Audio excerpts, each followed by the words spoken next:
ഹരി ഓം ഹരി ഓം. ഓം ശുക്ലാം വരദരം വിഷ്ണും ശശിവർണം ചതുർഭുജം പ്രസന്നവദനം ധ്യായേത് സർവവിഘ്നോപശാന്തയേ. ഗുരവേ സർവലോകാനാം ഭിഷജേ ഭവരോഗിണാം നിധയേ സർവവിദ്യാനാം ദക്ഷിണാമൂർത്തയേ നമഃ. ജന്മാദ്യസ്യ യതോന്മയാദിതരതശ്ചാർത്ഥേഷ്വഭിജ്ഞസ്വരാട് തേനേ ബ്രഹ്മഹൃദായ ആദികവയേ മുഹ്യന്തി യത്സൂരയഃ. തേജോ വാരിമൃതാം യഥാ വിനിമയോ യത്ര ത്രിസർഗോ അമൃഷാ ധാംനാ സ്വേന സദാ നിരസ്തകുഹകം സത്യം പരം ധീമഹി. ധർമ്മഃ പ്രോജ്ജിതകൈതവോത്ര പരമോ നിർമ്മത്സരാണാം സതാം വേദ്യം വാസ്തവമത്ര വസ്തു ശിവതം താപത്രയോന്മൂലനം. ശ്രീമദ്ഭാഗവതേ മഹാമുനികൃതേ കിം വാ പരൈരീശ്വരഃ സദ്യോ ഹൃദ്യവരുദ്ധ്യതേത്ര കൃതിഭിഃ ശുശ്രൂഷുഭിസ്തൽക്ഷണാത്. നിഗമകൽപതരോർഗളിതം ബലം സുഖമുഖാതമൃതദ്രവസംയുതം പിബത ഭാഗവതം രസമാലയം. മുഹുരഹോ രസികാ ഭുവി ഭാവുകാഃ. നാരായണം നമസ്കൃത്യ നരം ചൈവ നരോത്തമം ദേവീം സരസ്വതീം വ്യാസം തതോ ജയമുദീരയേത്. യം പ്രവ്രജന്തമനുപേതമപേതകൃത്യം ദ്വൈപായനോ വിരഹകാതര ആജുഹാവ.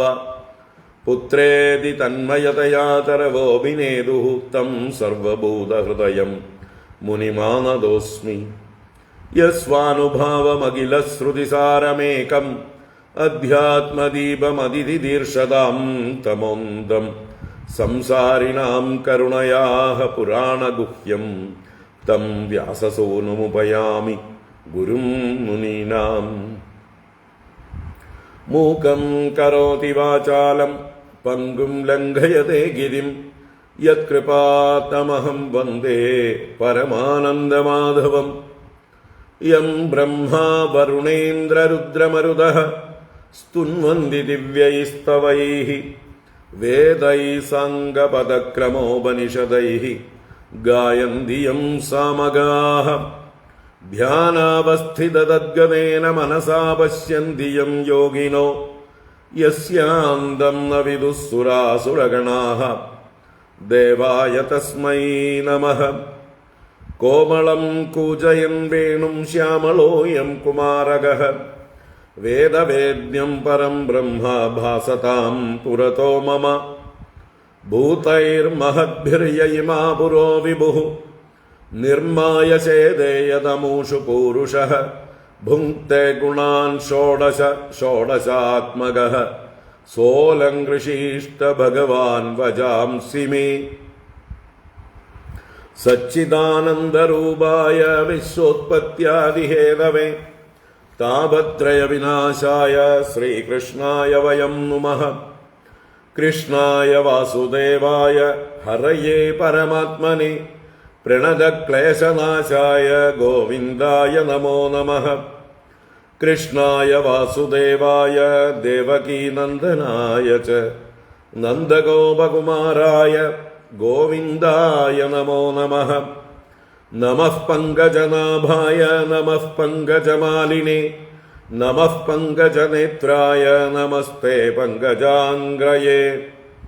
പീതാംബരം കരവിരാജിതശംഖചക്രകൗമോദഗീ സരസിജം കരുണാസമുദ്രം രാധാസഹായം അതിസുന്ദരമന്ദഹാസം വാതാലയേശമനിശം ഹൃദി ഭാവയാമി.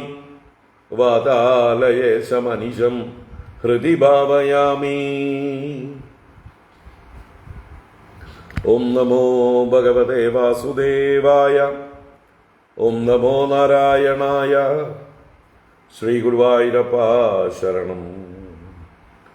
ഓം നമഃ പരമഋഷിഭ്യോ നമഃ പരമഋഷിഭ്യഃ.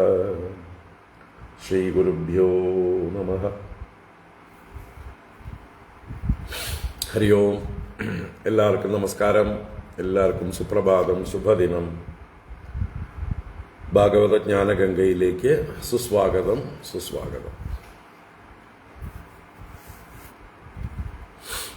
ഭാഗവത ജ്ഞാനഗംഗ 15-ാം എപ്പിസോഡിലേക്ക് ഏവർക്കും സ്വാഗതം. ശ്രുതിഗീത 15-ാം എപ്പിസോഡിലേക്ക് ഏവർക്കും സ്വാഗതം. ഭാഗവത ജ്ഞാനഗംഗ 1080-ഓളം എപ്പിസോഡുകളായി.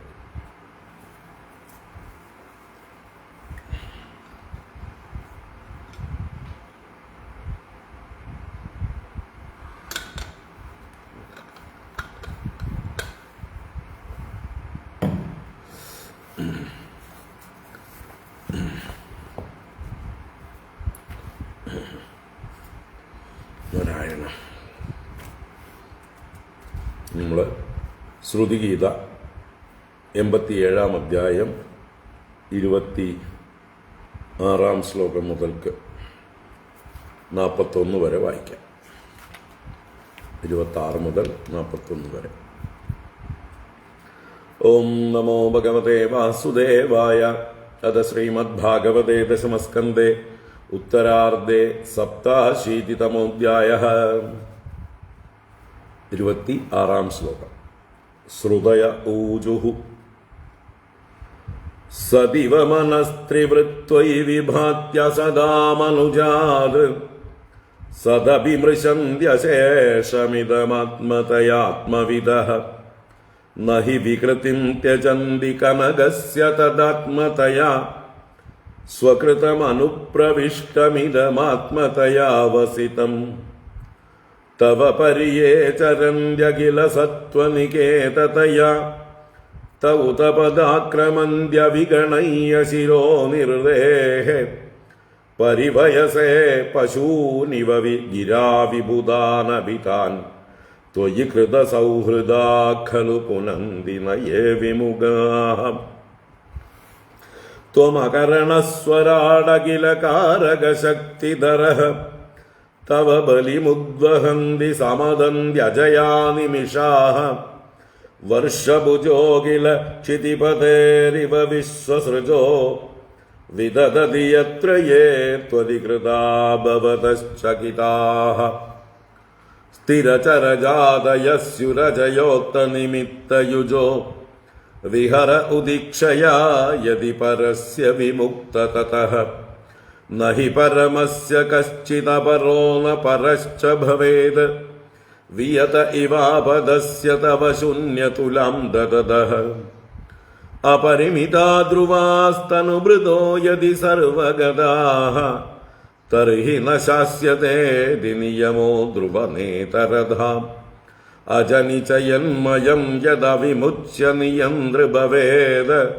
സമമനുജായതാം യദമദം മദദുഷ്ടതയാ ന ഘടത ഉദ്ഭവഃ പ്രകൃതി പൂരുഷയോരജയോഃ ഉഭയയുജാ ഭവന്ത്യ സുബ്രതോ ജലബുദ്ഭുതവത് ത്വയി ത ഇമേ തതോ വിവിധനാമ ഗുണൈഃ പരമേ സരിത ഇവർണവേ മധുനി ലില്യുരശേഷരസാഃ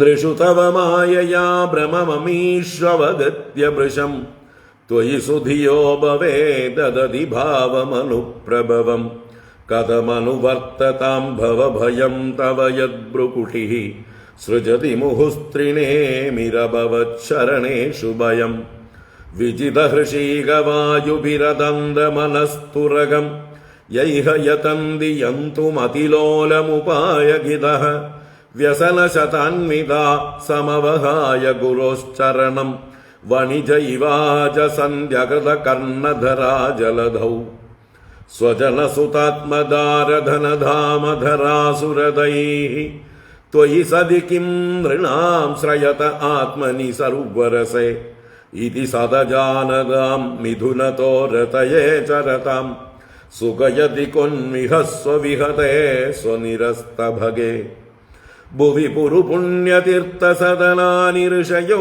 വിമദാഃ തൗ തവൽപദാംബുജഹൃദോഗപിതംഗ്രിജലാഃ ദദതി സകൃന്മനസ്ത്വയ്യ ആത്മനി നിത്യസുഖേ സ പുനരുപാസത്തെ പുരുഷസാരഹരാവസധാൻ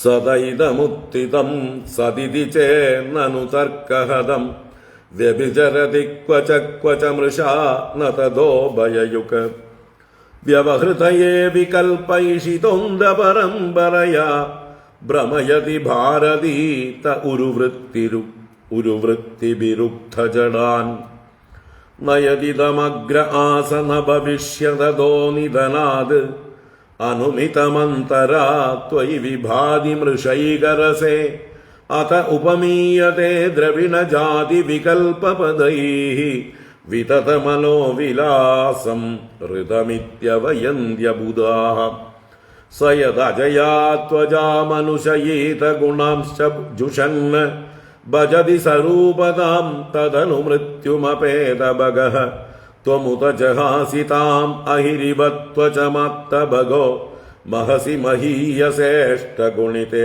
പരിമേയഭഗഃ യദി ന സമുദ്ധരന്തി യതയോ ഹൃദി കാമജടാഃ ദുരധിഗമോ സതാം ഹൃദി ഗതോ സ്മൃതകണ്ഠമണിഃ അസുതൃപയോഗിനാം ഉഭയതോപ്യസുഖം ഭഗവൻ അനപഗതാന്തകാത് അനതിരൂഢപദാദ്ഭവതഃ ത്വദവഗമീന വേത്തി ഭവതുക്തശുഭാശുഭയോഃ ഗുണവിഗുണാന്വയാംസ്തർഹി ദേഹഭൃതം ച ഗിരഃ അനുയുഗമന്വഹം സഗുണഗീതപരമ്പരയാ ശ്രവണഭൃതോ യതസ്ത്വമപവർഗഗതിർമനുജൈഃ ദ്യുപതയ ഏവ തേന യയുരന്തമനന്തതയാ ത്വമപി യദന്തരണ്ഡനിചയാ നനു സാവരണാഃ കൈവരജാംസി വാന്തി വയസാ സഹ യത്ശ്രുതയഃ ത്വയി ഫലം വ്യതന്നിരസനേന ഭവന്നിധനാഃ. സർവത്ര ഗോവിന്ദനാമ സങ്കീർത്തനം. ഗോവിന്ദ ഗോവിന്ദ. നാരായണാഖില ഗുരോ ഭഗവൻ നമസ്തേ. നാരായണാഖില ഗുരോ ഭഗവൻ നമസ്തേ. നാരായണ അഖില ഗുരോ ഭഗവൻ നമസ്തേ. ഹരി ഓം.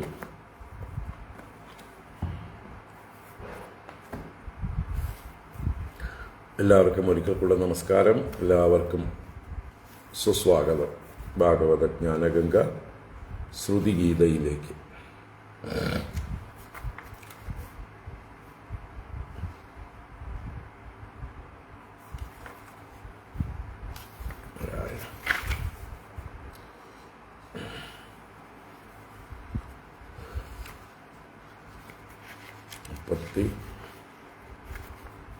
ആറാം ശ്ലോകമാണ് ഇന്നലെ അവസാനം കണ്ടുകൊണ്ടിരുന്നത്. 33, 34, 35 ഇന്നലെ രാത്രി കണ്ടു.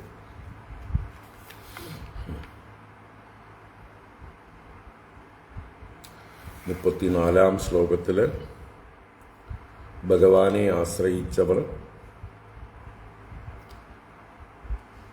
മറ്റ് വിഷയസുഖങ്ങളിൽ ഭ്രമിക്കുന്നില്ല, അതിലേക്ക് ഉള്ള ആസക്തി ഇല്ലാതെയാവുന്നു. കാരണം ഭഗവാൻ നിത്യസ്വരൂപനും ആനന്ദസ്വരൂപനുമാണ്. ലോകമാകട്ടെ അനിത്യവും അസുഖവുമാണ് എന്ന് നല്ല വകതിരിവുള്ളവരാണവർ. രണ്ടിൻ്റെയും വ്യത്യാസം നല്ലതുപോലെ ഉറപ്പിച്ച് അനിത്യവും അസുഖവുമായ ലോകത്തിൽ ഭ്രമിക്കാതെ നിത്യസ്വരൂപനും സുഖസ്വരൂപനുമായ ഭഗവാനിൽ രമിക്കുന്നു. 35-ാം ശ്ലോകത്തിൽ സ്വയം തീർത്ഥപാദന്മാരായിരിക്കുന്ന മഹാപുരുഷന്മാർ അവർ എപ്പോഴും പുണ്യതീർത്ഥങ്ങളിൽ വസിക്കുന്നു. എന്തിനാണ്? ദുസ്സംഗമുണ്ടാവാതിരിക്കാനും സത്സംഗമുണ്ടാവാനുമായിക്കൊണ്ട്. അങ്ങനെയുള്ളവർ വീണ്ടും ഗൃഹാദികളിലൊന്നും ഭ്രമിക്കുന്നില്ല, അല്ലെങ്കിൽ തിരിച്ചു പോകുന്നില്ല. കാരണം അവ പുരുഷസാരത്തെ ഹരിക്കുന്നവയാണ്. പുരുഷസാര ഹര ആവസഥാൻ. പുരുഷന്റെ സാരത്തെ അഥവാ ശക്തിയെ, ആത്മവിശ്വാസത്തെ, ധൈര്യത്തെ എല്ലാം നശിപ്പിച്ചു കളയുന്നതാണ് ആവസതികൾ അഥവാ ഗൃഹങ്ങൾ. അന്ധകൂപങ്ങളാണ്, ചെളിക്കുണ്ടുകളാണ് എന്ന് തിരിച്ചറിഞ്ഞുകൊണ്ട് ആ വഴിക്ക് പിന്നീട് തിരിഞ്ഞു നോക്കുന്നില്ല. ആത്മസുഖസ്വരൂപനായ, നിത്യസുഖസ്വരൂപനായ ആ ഭഗവാനിൽ തന്നെ മനസ്സ് ഉറപ്പിക്കാൻ അവർ തീർത്ഥ സ്ഥാനങ്ങളിൽ തന്നെ വസിക്കുന്നു എന്നുള്ള ആശയമാണ് 35-ാം ശ്ലോകത്തിൽ പറഞ്ഞത്. അതിലൂടെ സത്സംഗത്തിൻ്റെ മാഹാത്മ്യം പറഞ്ഞു. പണ്ടുകാലത്ത് തീർത്ഥസ്ഥാനങ്ങളെ ഉണ്ടായിരുന്നുള്ളൂ, അല്ലേ? ദയാനന്ദാശ്രമവും ശിവാനന്ദാശ്രമവും ഒന്നും വലിയ വലിയ കെട്ടിടങ്ങളൊന്നും ഉണ്ടായിരുന്നില്ല. അമൃതാനന്ദമയി ആശ്രമമോ ചിന്മയ മിഷനോ ആർട്ട് ഓഫ് ലിവിങ്ങോ ഈശാ യോഗയോ ഒന്നും അന്നുണ്ടായിരുന്നില്ല. അന്ന് തീർത്ഥസ്ഥാനങ്ങളിൽ മഹാത്മാക്കൾ സത്സംഗം ചെയ്തുകൊണ്ട് കഴിയുകയാണ് പതിവ്. അതല്ലെങ്കിൽ ഏതെങ്കിലും ഗുഹാന്തരങ്ങളിൽ താപസന്മാരായിട്ടുള്ള ഋഷീശ്വരന്മാർ അവരുടേതായിട്ടുള്ള ധ്യാനത്തിലും സമാധിയിലും മുഴുകി കഴിയുന്നു. ഇനി അത്യാവശ്യം ചില ആശ്രമങ്ങളും മഹാത്മാക്കളുടെ ശിഷ്യന്മാരോടുകൂടി അവർക്ക് നിത്യവും അനുഷ്ഠാനങ്ങളും ഉപദേശങ്ങളുമായിട്ടുള്ള എല്ലാ തരത്തിലുള്ള വ്യവസ്ഥകളോടും കൂടിയതായിട്ടുള്ള ആശ്രമങ്ങളും ഉണ്ടായിരുന്നു. മഹാത്മാക്കളായ അഗസ്ത്യനെ പോലെ, വസിഷ്ഠനെ പോലെ, ഭരദ്വാജനെ പോലെ എന്നൊക്കെ പറയുന്ന മഹാത്മാക്കളുടെയൊക്കെ ആശ്രമങ്ങൾ ഉണ്ടായിരുന്നു.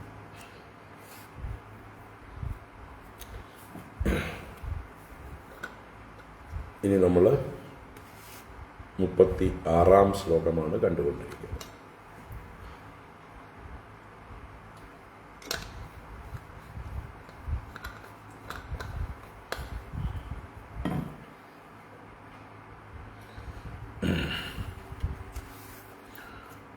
മുപ്പത്തിയാറാം ശ്ലോകത്തിൽ നമ്മൾ കണ്ടുകൊണ്ടിരുന്നത് സദ ഇതമുത്ഥിതം സദിതി ചേത് നനു തർക്കഹതം. സത്തായ ആ പരമാത്മാവിൽ നിന്നാണ് ഈ ജഗത്ത് ഉണ്ടായി വന്നത്. അതുകൊണ്ട് ഈ ജഗത്തും സത്യമാണ് എന്ന് വാദിക്കുകയാണെങ്കിൽ ആ വാദം തർക്കഹതം, അത് വിചാരം ചെയ്യുമ്പോൾ നശിച്ചു പോകുന്നതാണ്. തർക്കത്തിൻ്റെ മുമ്പിൽ അഥവാ ചിന്തയുടെ മുമ്പിൽ, അന്വേഷണത്തിൻ്റെ മുമ്പിൽ നിൽക്കുന്നതല്ല. സൂര്യൻ ഉയരുമ്പോൾ മഞ്ഞുരുകും പോലെ ഈ വാദം നശിച്ചു പോകും. സ്വയമേവ തർക്കത്തിൻ്റെ മുമ്പിൽ, യുക്തിയുടെ മുമ്പിൽ നിലനിൽക്കുന്നതല്ല. വ്യഭിചരതി ക്വച ക്വച മൃഷാന തഥാ ഉഭയയുക്ക്. ക്വച വ്യഭിചരതി ക്വച മൃഷ ഉഭയയുക്ക് അഭി ന തഥാ.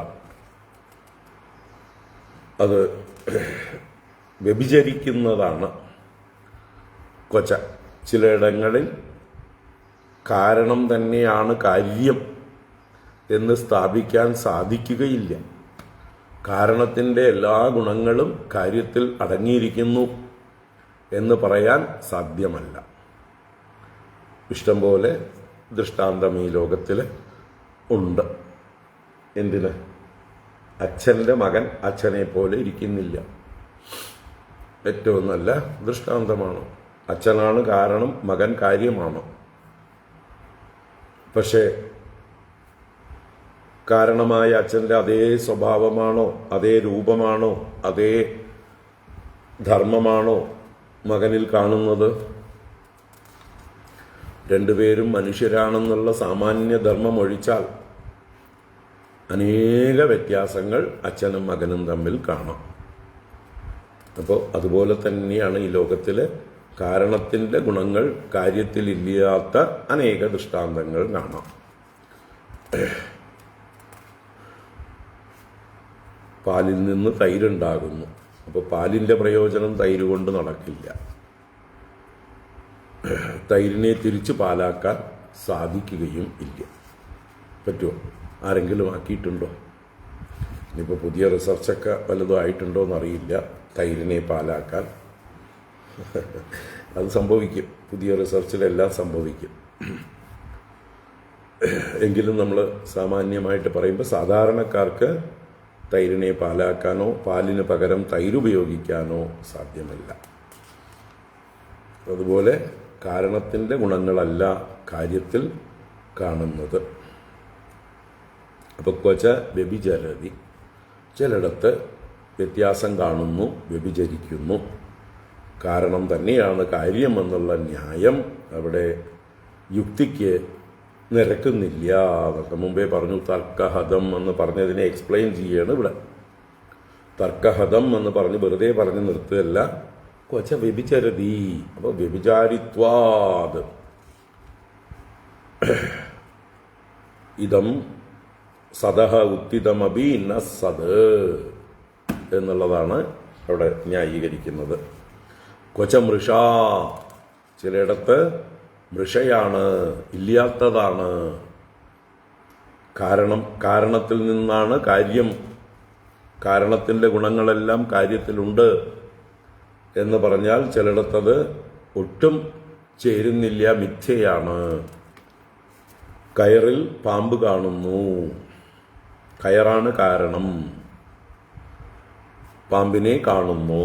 രണ്ടിൻ്റെയും ധർമ്മം ഒന്നാണോ? അഥവാ കയറിൽ യഥാർത്ഥത്തിൽ പാമ്പുണ്ടോ? കയറിൽ പാമ്പ് മൃഷയാകുന്നു. ഇല്ല, വഴിക്കേ വന്നിട്ടില്ല. പാമ്പിൻ്റെ യാതൊരു ദോഷവും കയറിന് ഇല്ല. പാമ്പിൻ്റെ വിഷമോ പാമ്പിൻ്റെ ജനന മരണാദികളോ പാമ്പിൻ്റെ ചലനമോ ഒന്നും തന്നെ. ശരി, പാമ്പില്ല, പാമ്പിൻ്റെ മക്കളുണ്ടാവും അവിടെ എന്ന് പറയാനും നിവൃത്തിയില്ല.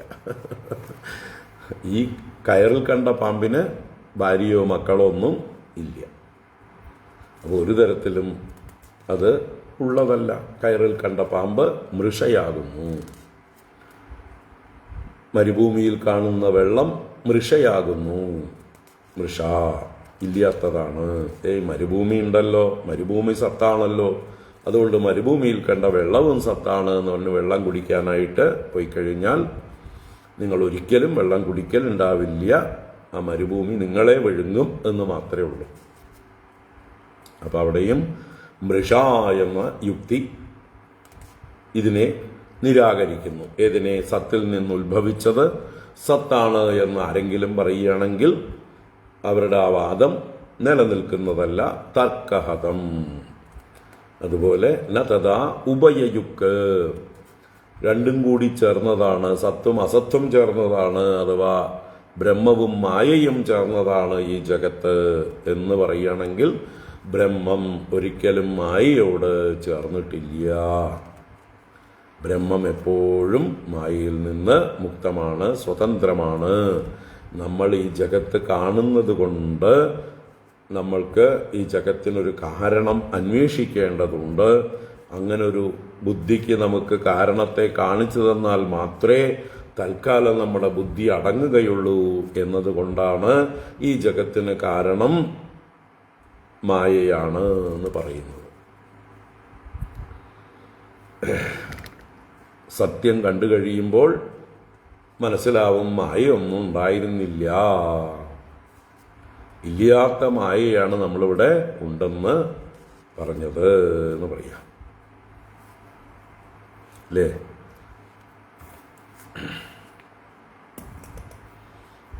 നമ്മുടെ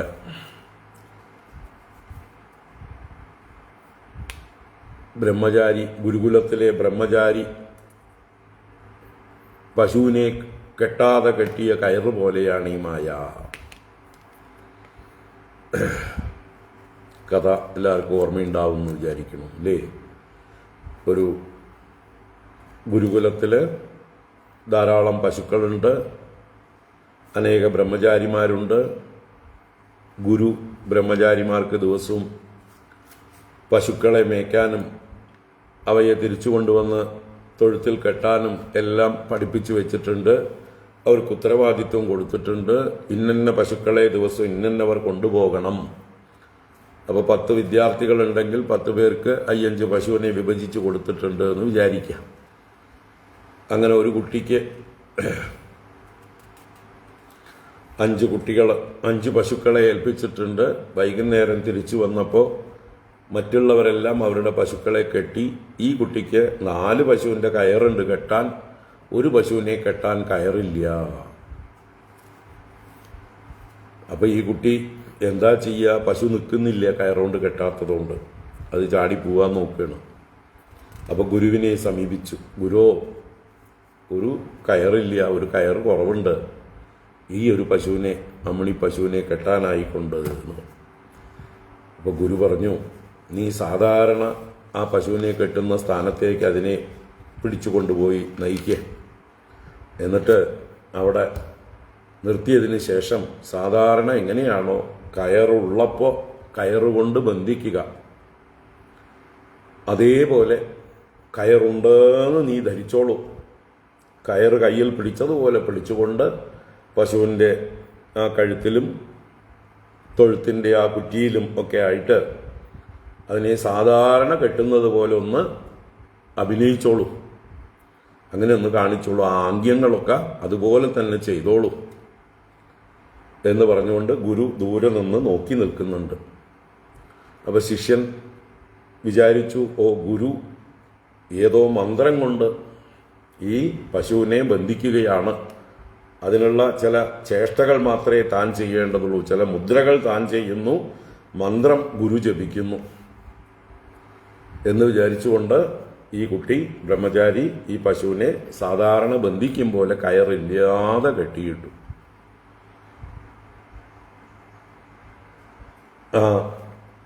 ഗുരു ദൂരെ നിന്ന് നോക്കി ചിരിച്ചു. പോന്നോളൂ, ഇനി അതവിടെ നിന്നോളും എന്നും പറഞ്ഞു. കുട്ടിക്ക് വലിയ സന്തോഷമായി, അത്ഭുതവുമായി. ഗുരുവിൻ്റെ ഒരു മന്ത്രശക്തിയെ എന്നും വിചാരിച്ചുകൊണ്ട് ആ കുട്ടി പിന്തിരിഞ്ഞ് കുറച്ച് ദൂരം മാറി നിന്ന് നോക്കി പശു പോകുന്നുണ്ടോ എന്ന്. ഇല്ല, അത് സാധാരണ കെട്ടിയിട്ടതുപോലെ അനങ്ങാതെ നിൽക്കുന്നു. അപ്പോൾ സന്തോഷമായി. അന്ന് രാത്രി കഴിഞ്ഞു, ഉറങ്ങി എണീച്ചു. രാവിലത്തെ കൃത്യങ്ങളൊക്കെ കഴിഞ്ഞ് പശുക്കുട്ടികളെ എല്ലാം അഴിച്ചു വിടുകയാണ്. എല്ലാവരും അവരവരുടെ പശുക്കളെയൊക്കെ അഴിച്ചു വിട്ടു. താൻ തൻ്റെ 4 പശുക്കളുടെ കെട്ടും അഴിച്ചു, അതൊക്കെ തുറന്നു വിട്ടു. 5-മത്തെ പശുവിന് കയറില്ലാത്തത് കൊണ്ട് അഴിക്കേണ്ട ആവശ്യമില്ലല്ലോ എന്ന് വിചാരിച്ചുകൊണ്ട് അതിനെ പോകാനായിട്ട് അതിനെ ഉന്തി തള്ളുന്നുണ്ട്. പോ എന്ന് പറഞ്ഞേക്കുന്നുണ്ട്. പക്ഷേ ആ പശു കൊണ്ട് നിന്നിടത്തുനിന്ന് അനങ്ങുന്നു. അതവിടെ ബലം പിടിച്ചു നിൽക്കുകയാണ്. തള്ളി മാറ്റിയാലൊന്നും നീങ്ങുന്നില്ല. അവസാനം ഈ കുട്ടി ഓർത്തു, ഇന്നലെ രാത്രി ഗുരുനാഥൻ മന്ത്രം കൊണ്ട് ബന്ധിച്ചിട്ടുണ്ട്. അതാണ് ഇന്നിപ്പോൾ ആ മന്ത്രം കൊണ്ട് തുറന്നു വിട്ടാലേ, മോചനം ചെയ്താലേ പശുവിന് പോകാൻ കഴിയുള്ളൂ. ആ മന്ത്രത്തിലാണ് പശു ഇവിടെ നിൽക്കുന്നത് എന്ന് ഓർമ്മ വന്നപ്പോൾ ഉടനെ ഗുരുനാഥനോട് ചെന്ന് പറഞ്ഞു, ഗുരുനാഥ, നമ്മൾ ഇന്നലെ അങ്ങ് ആ മന്ത്രം കൊണ്ട് ബന്ധിച്ചില്ലേ ആ പശു, അത് പോകുന്നില്ല, അതിന് കയറില്ലാതെ അതിനെ പോകാൻ പറഞ്ഞാലും അത് പോകുന്നില്ല. അപ്പോൾ ഗുരുനാഥന് ഓർമ്മ വന്നു. നല്ല തമാശ തോന്നി. അദ്ദേഹം ചിരിച്ചുകൊണ്ട് പറഞ്ഞു, നീ അങ്ങോട്ട് ചെല്ല്, ആ പശുവിൻ്റെ അടുത്തേക്ക് ചെല്ല്, ഞാനും വരാം എന്ന് പറഞ്ഞുകൊണ്ട് അദ്ദേഹം പിന്നാലെ വരുന്നുണ്ട്. പശുവിൻ്റെ അടുത്തേക്ക് ബ്രഹ്മചാരി ചെല്ലുന്നുണ്ട്. നീ ഇന്നലെ കെട്ടുന്നത് പോലെ ഭാവിച്ചില്ലേ, ഇന്ന് അഴിക്കുന്നത് പോലെ ഒന്ന് ഭാവിച്ചോളൂ. എങ്ങനെയാണോ നീ സാധാരണ ആ പശുവിൻ്റെ കഴുത്തിലെ കയറൊക്കെ അഴിച്ചു വിടുക, അതുപോലെ നീ ഒന്ന് ഭാവിച്ചോളൂ എന്ന് പറഞ്ഞ് ഗുരു മാറി നിന്ന് ചിരിച്ചുകൊണ്ട് നിന്നു. അപ്പം ഈ കുട്ടി വിചാരിച്ചു, ഗുരു വലിയ മന്ത്രം പ്രയോഗിക്കുകയാണ് ഈ പശുവിനെ മോചിപ്പിക്കാൻ വേണ്ടിയിട്ട്. ആ ഗുരുവിൻ്റെ മന്ത്രശക്തി കൊണ്ട് പശു ഇപ്പോൾ ബന്ധനത്തിൽ നിന്ന് മുക്തനാവും എന്ന് വിചാരിച്ചുകൊണ്ട് അത്ഭുതത്തോടെ താൻ സാധാരണ ചെയ്യാറുള്ള പോലെ ആ കയറൊക്കെ ഇങ്ങനെ അഴിക്കുന്നത് പോലെയൊക്കെ കാണിച്ചു. അത് കാണിച്ചതും ആ പശു, മറ്റു പശുക്കളൊക്കെ കുറേ ദൂരെ എത്തിക്കഴിഞ്ഞിരുന്നു. ഇത് മാത്രം ഇവിടെ ഇങ്ങനെ നിൽക്കുകയായിരുന്നു. അത് വാലും പൊക്കിയിട്ട് കുതിച്ചു പാഞ്ഞു മറ്റു പശുക്കളുടെ കൂട്ടത്തിലേക്ക്. ഈ കുട്ടി അത്ഭുത പരതന്ത്രനായി, ഗുരുനാഥൻ്റെ ഒരു മന്ത്രശക്തിയേ എന്ന്. വാസ്തവത്തിൽ ഇതുപോലെയാണ് ഇവിടെ നമ്മുടെ ശാസ്ത്രങ്ങളൊക്കെ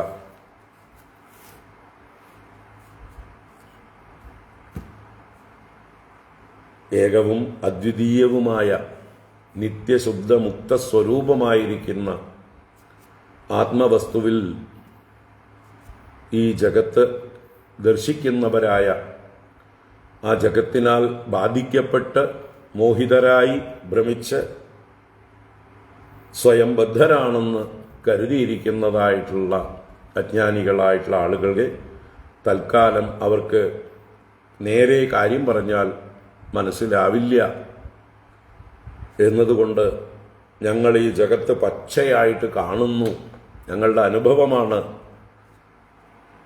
ഇതില്ല എന്ന് പറഞ്ഞാൽ ഞങ്ങൾക്ക് സമ്മതമല്ല, അതാരൊക്കെ എത്ര ഗുരുനാഥന്മാർ ഏതൊക്കെ വേദങ്ങൾ ഏതൊക്കെ ശാസ്ത്രങ്ങൾ എന്തൊക്കെ പറഞ്ഞാലും ഞങ്ങൾ അംഗീകരിക്കില്ല എന്ന് അവരുടെ ബുദ്ധി അത്രയും ദൃഢമാണ്, അത്രയും രജോ ഗുണവും തമോ ഗുണവും നിറഞ്ഞിരിക്കുന്നതാണ്.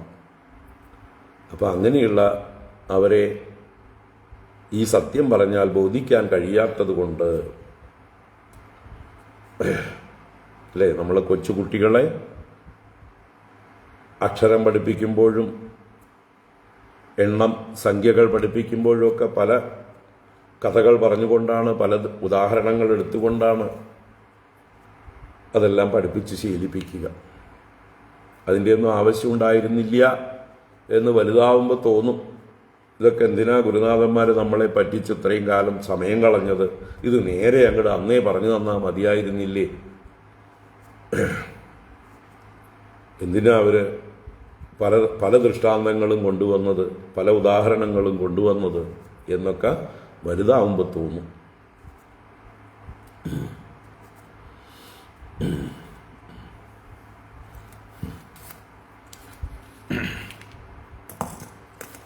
അപ്പം അതുപോലെയാണ്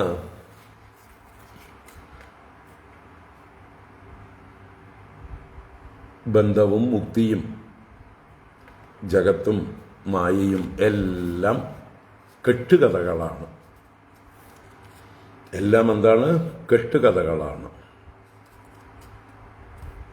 കുട്ടികളായ നമ്മൾക്ക്, ബാലന്മാരായിട്ടുള്ള നമ്മൾക്ക് നേരെ കാര്യം പറഞ്ഞാൽ മനസ്സിലാവാത്തത് കൊണ്ട് ബുദ്ധിമാന്മാരായ ഗുരുനാഥന്മാർ, ഋഷീശ്വരന്മാർ പല വിദ്യകളും ഉപയോഗിച്ചു. എന്നിട്ട് നമ്മളെ അതിൽ നിന്ന് ഉയർത്തിക്കൊണ്ടുവന്ന് ഈ ഒരു ദർശനം സാധ്യമാകാൻ സഹായിച്ച് ആ ഒരു ഉയരത്തിലേക്ക് എത്തിയതായിട്ടുള്ള നമ്മളോട് പറഞ്ഞു, ഇത്രയും നേരം പറഞ്ഞതൊക്കെ കെട്ടുകഥകളാണ് കേട്ടോ, എല്ലാം കടങ്കഥകളാണ് കേട്ടോ, അതൊന്നും കാര്യമാക്കാനില്ല കേട്ടോ എന്ന് പറയുകയാണ്. അപ്പോൾ ചൈതന്യസ്വരൂപമായ ബ്രഹ്മവും ജഡമായ മായയും തമ്മിൽ യാതൊരു വിവാഹബന്ധവും ഉണ്ടായിട്ടില്ല. അതൊരു അവിഹിത ബന്ധമായിരുന്നു എന്ന് അവസാനേ വെളിപ്പെടുത്തുള്ളൂ, അവസാനേ വെളിപ്പെടുത്താൻ പാടുള്ളൂ. ഇതിപ്പോൾ ഞാൻ നിവൃത്തിയില്ലാതെ ഭാഗവതം അങ്ങനെ പറഞ്ഞിരിക്കുന്നത് കൊണ്ട് അത് വ്യാഖ്യാനിക്കുമ്പോൾ പറഞ്ഞു തരികയാണ്. ഉൾക്കൊള്ളാൻ കഴിയുണ്ടോ? കഴിഞ്ഞാൽ നല്ലത്, രക്ഷപ്പെട്ടു. ഇല്ലെങ്കിൽ ഇനിയും നമുക്ക് കെട്ടുകഥകളിലൂടെ തന്നെ പോകാം. കെട്ടുകഥകൾ കുറേ കൂടി കേട്ട് കേട്ട് കേട്ട് നമുക്ക് ചിന്തിക്കാനുള്ള പാകത വരും, ബുദ്ധിക്ക് സൂക്ഷ്മത വരും, വികാസം വരും, തത്വം ഗ്രഹിക്കാനുള്ള പാടവം ഉണ്ടാവും.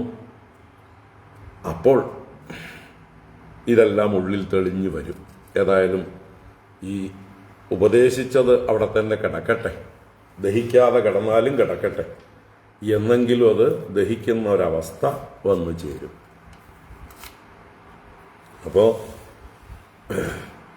മായ എന്നുള്ളത് വാസ്തവത്തിൽ യാ മാ എന്താണ്? യാ മാ, അജയാണവൾ. അജ എന്ന് പറഞ്ഞാൽ തന്നെ ജനിക്കാത്തവൾ,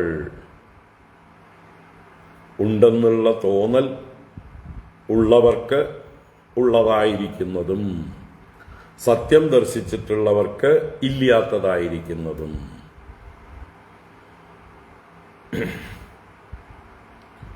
സന്നാപ്യസന്നാപ്യുഭയാത്മികാനോ ഭിന്നാപ്യഭിന്നാപ്യുഭയാത്മികാനോ സാംഗാപ്യനങ്കാപ്യുഭയാത്മികാനോ മഹാത്ഭുത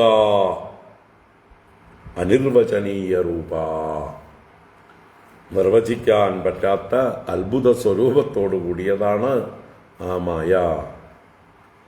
അപ്പൊ ഈ ജഗത്തിൽ അല്പമെങ്കിലും സത്യത്വ ബുദ്ധി നമ്മൾക്ക് നിലനിൽക്കുന്നിടത്തോളം കാലം മായയെ അംഗീകരിക്കേണ്ടി വരും.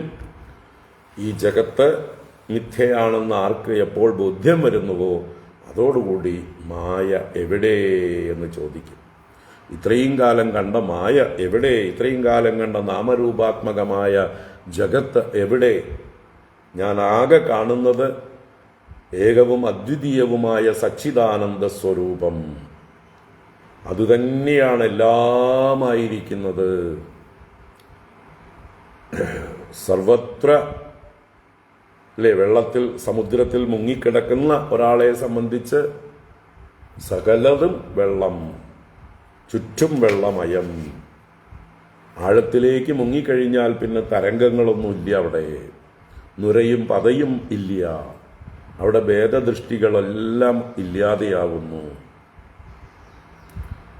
വെള്ളത്തിൻ്റെ ആഴത്തിലേക്ക്, അഗാധ ഗർത്തത്തിലേക്ക് മുങ്ങിക്കഴിഞ്ഞാൽ എല്ലായിടത്തും വെള്ളം, അകത്തും വെള്ളം നിറയും. അധികം താമസിയാതെ താനും വെള്ളമായി മാറും. അപ്പോൾ രാമകൃഷ്ണ പരമഹംസർ പറയും പോലെ ഉപ്പുപാവ സമുദ്രത്തിൻ്റെ ആഴം അളക്കാൻ ചെന്നതുപോലെയാവും. സത്യം അന്വേഷിച്ച് നമ്മൾ സത്യം കണ്ടെത്തുമ്പോൾ ആ ഉപ്പുപാവ എങ്ങനെയാണോ സമുദ്രത്തിൽ അലിഞ്ഞൊന്നായി തീരുന്നത്, അതുപോലെ ഭേദഭാവനകളെല്ലാം അസ്തമിച്ച് ബ്രഹ്മാനന്ദ സമുദ്രത്തിൽ സ്വയം വിലയിക്കുന്നു. അതുതന്നെയാണ് നാരായണ ഗുരുദേവന്റെ ദൈവദശകത്തിലെ അവസാനത്തെ പ്രാർത്ഥന അല്ലേ? ആഴമേറും നിന്മഹസാം ആഴിയിൽ ഞങ്ങളാകവേ ആഴണം വാഴണം നിത്യം വാഴണം വാഴണം സുഖം. നീയല്ലോ സൃഷ്ടിയും സ്രഷ്ടാവായതും സൃഷ്ടിക്കുള്ള സാമഗ്രിയായതും നീയല്ലോ ദൈവമേ, നീയല്ലോ മായയെ നീക്കി സായുജ്യം നൽകുമാര്യനും. അതല്ല, സൃഷ്ടിക്കുള്ള സാമഗ്രിയായതും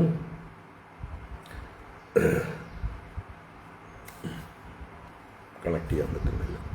നീയല്ലോ മായയും മായാവിയും മായാവിനോദനും നീയല്ലോ മായയെ നീക്കി സായുജ്യം നൽകുമാര്യനും. യഥാർത്ഥത്തിൽ നീ സത്യം ജ്ഞാനമാനന്ദം, നീ തന്നെ വർത്തമാനവും ഭൂതവും ഭാവിയും വേറല്ല ഓതും മൊഴിയുമോർക്കിൽ നീ.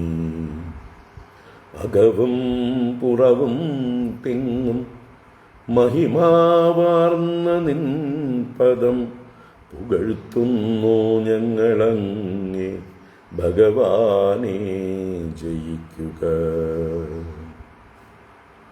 ആ ഒരു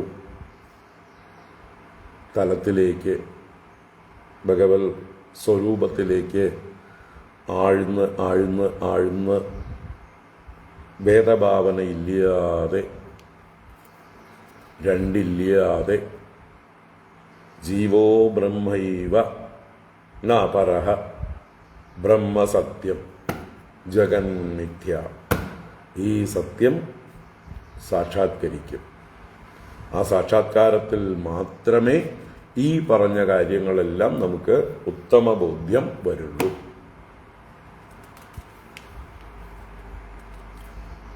ഏത് കാര്യം? ഈ ജഗത്ത് സത്തല്ല, സത്കാര്യം ആയതുകൊണ്ട് സത്തല്ല, ഇത് അസത്താണ്, മിഥ്യയാണ്, കൽപ്പിതമാണ് എന്ന് ആ ഒരു തലത്തിൽ മാത്രമേ ഉറയ്ക്കുകയുള്ളൂ. അതുവരേക്കും പരോക്ഷജ്ഞാനമാണിത്. ഋഷീശ്വരന്മാർ പറഞ്ഞിരിക്കുന്നു, അനുഭവസ്ഥരായവർ പറഞ്ഞിരിക്കുന്നു, അഥവാ കണ്ടവർ പറഞ്ഞിരിക്കുന്നു. നമ്മൾ അവരെ വിശ്വസിച്ച് അവരുടെ പുറകെ പോവുക. കണ്ടവർ പറയുന്ന വാക്കനുസരിച്ച് അവർ കാണിക്കുന്ന വഴിയെ പോയാൽ നമ്മൾക്കും കാണാറാവും, നമ്മളും ആ ലക്ഷ്യത്തിലെത്തും. അപ്പോഴാണ് നമുക്ക് എന്ന് അത്ഭുത പരതന്ത്രരാവുക. ഒന്നും പറയാനില്ല പിന്നെ. അഹമന്നമഹമന്നമഹമന്നം അഹഗ് ശ്ലോകകൃത് അഹഗ് ശ്ലോകകൃത് അഹഗ് ശ്ലോകകൃത്. ഇങ്ങനെയൊക്കെ പാടിക്കൊണ്ട് ഉന്മാദരായി സഞ്ചരിക്കും. ഈ കാണുന്നതെല്ലാം ഞാൻ തന്നെ, എന്നിൽ നിന്ന് അന്യമായിട്ട് ഒന്നുമില്ല. ഞാൻ എന്താ പറയുക, പുണ്യവാനാണ്, ഞാൻ ഭാഗ്യവാനാണ്, ഞാൻ ചെയ്യേണ്ടതെല്ലാം ചെയ്തു കഴിഞ്ഞവനാണ്, കൃതകൃത്യനാണ്, തൃപ്തനാണ് എന്ന് സ്വയം എന്താ പറയുക അഭിനന്ദിച്ചുകൊണ്ട്, അവനവനെ അവനവൻ തന്നെ അഭിനന്ദിച്ചുകൊണ്ട്, എങ്ങനെയാണോ ഭഗവാൻ കരാരവിന്ദേന പദാരവിന്ദം മുഖാരവിന്ദേ വിനിവേശയന്തം വടസ്യ പത്രസ്യ പുടേ ശയാനം ബാലം മുകുന്ദം, ആ ഭഗവാനെ പോലെ നമ്മളും ഈ ജഗത്ത് നമ്മൾ തന്നെയാണ്. ഇവിടെ കർത്താവും ഭോക്താവും ഭോജ്യവും എന്നിൽ നിന്ന് ഭിന്നമായിട്ട് ഇല്ല. ബ്രഹ്മാർപ്പണം ബ്രഹ്മഹവിഹി ബ്രഹ്മാഗ്നൗ ബ്രഹ്മണാഹുതം ബ്രഹ്മൈവ തേന ഗന്തവ്യം ബ്രഹ്മകർമ്മ സമാധിന എന്ന ആ ഒരു സമ്യക് ദർശനത്തിൽ പ്രതിഷ്ഠിതരാണ്. അതിൽ പ്രതിഷ്ഠ കിട്ടലാണ് സ്ഥിതപ്രജ്ഞത്വം. ആ സ്ഥിതപ്രജ്ഞനെ സംബന്ധിച്ച് ഒരു ഭ്രമവും ഇല്ല. എല്ലാ ഭ്രമങ്ങളെയും ജയിച്ച് കടന്നു.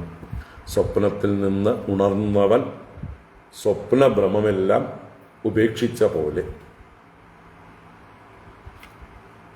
ഒരു സിനിമാശാലയിൽ സിനിമ എന്ന മാസ്മരിക ലോകത്ത് ഭ്രമിച്ച് ചിരിക്കുകയും കരയുകയും ടെൻഷനടിക്കുകയും കയ്യും കാലും എന്തൊക്കെയോ ആക്ഷൻ കാണിക്കുകയും ഒക്കെ ചെയ്ത് ഒരു ഭ്രാന്തനെ പോലെയോ ഉന്മാദനെ പോലെയോ ഒക്കെ അവിടെ പെരുമാറിയിരുന്ന ഒരാൾ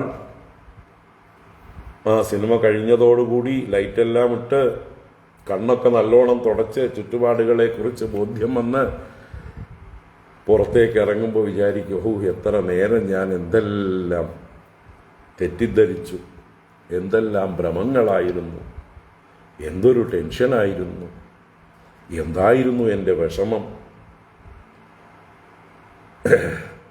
വേണ്ടിയിരുന്നോ ഇതൊക്കെ എന്ന് സ്വയം പരിഹസിച്ചുകൊണ്ട്, എന്നാലും ഇപ്പം രക്ഷപ്പെട്ടല്ലോ എന്ന് സ്വയം അഭിനന്ദിച്ചുകൊണ്ട് പുറത്തേക്ക് പോകും പോലെ ഈ ലോകം, ഈ പ്രപഞ്ചം, ഈ മായ, ഈ സ്വപ്നം, ഈ മാസ്മരിക ലോകം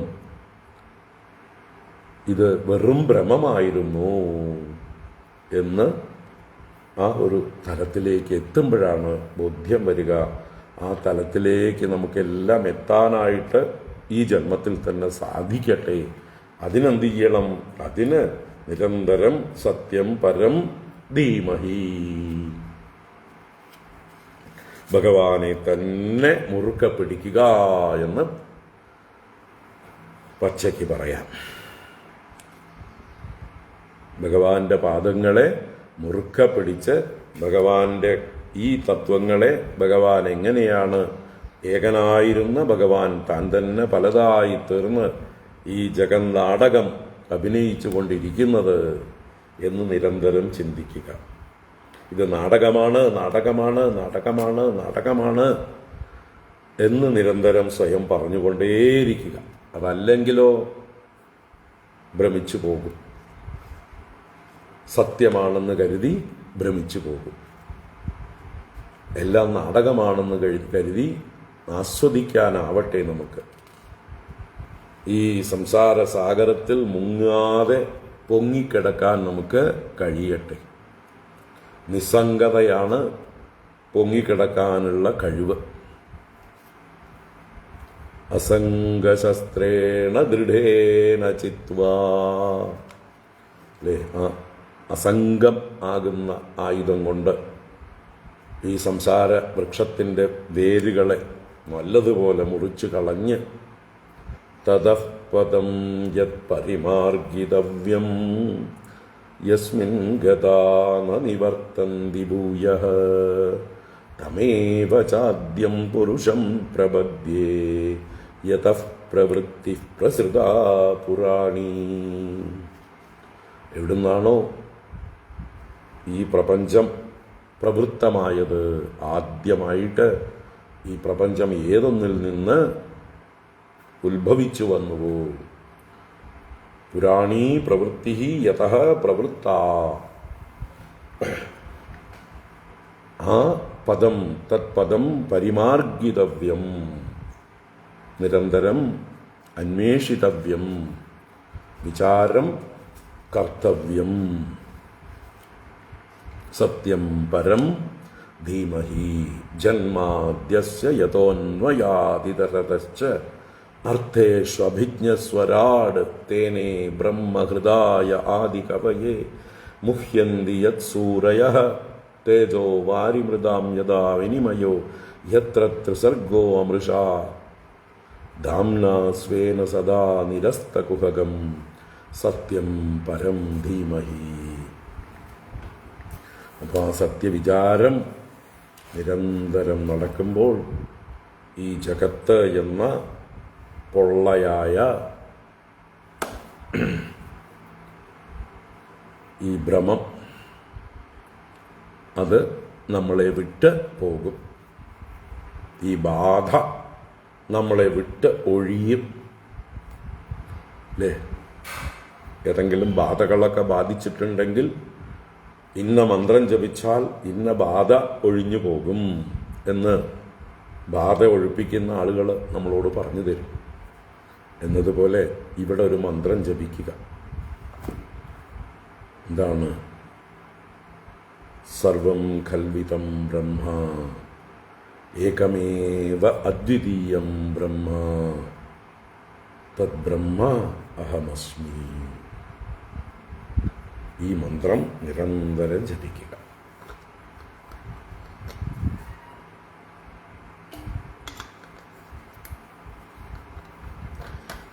അപ്പോൾ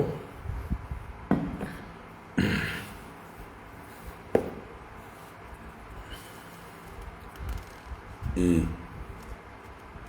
ലോകവ്യവഹാരത്തിന് വേണ്ടിയിട്ടാണ് ഈ ഭ്രമത്തെ അംഗീകരിച്ചിരിക്കുന്നത്, വികൽപ്പത്തെ സ്വീകരിച്ചിരിക്കുന്നത്. ഈ ജഗത്ത് സത്യമായതുകൊണ്ടല്ല, തൽക്കാലം സത്യമെന്നുള്ളതായിട്ടുള്ള ബുദ്ധി നമ്മളിൽ ഉറച്ചിരിക്കുന്നത് കൊണ്ട്, അതിനെ അംഗീകരിച്ചുകൊണ്ട് അതിൽ നിന്ന് പുറത്തു കടക്കാനുള്ള പല ഉപായങ്ങളും നമ്മുടെ ശാസ്ത്രങ്ങൾ പറഞ്ഞു തന്നിരിക്കുന്നു. ഏതെങ്കിലും ഉപായത്തെ സ്വീകരിച്ചുകൊണ്ട് ഈ ഭ്രമത്തിൽ നിന്ന്, ഈ വലയിൽ നിന്ന് പുറത്ത് കടക്കുക ഈ അജ്ഞാനമാകുന്ന ഭ്രമത്തിൽ നിന്നാണ് പുറത്ത് കടക്കേണ്ടത്. അജ്ഞാനേനാവൃതം ജ്ഞാനം തേന മുഹ്യന്തി ജന്തവഃ. അജ്ഞാനം കൊണ്ട് ജ്ഞാനം ആവരണം ചെയ്യപ്പെട്ടിരിക്കുന്നു, അതുകൊണ്ടാണ് ജന്തുക്കൾ മോഹിക്കുന്നത്.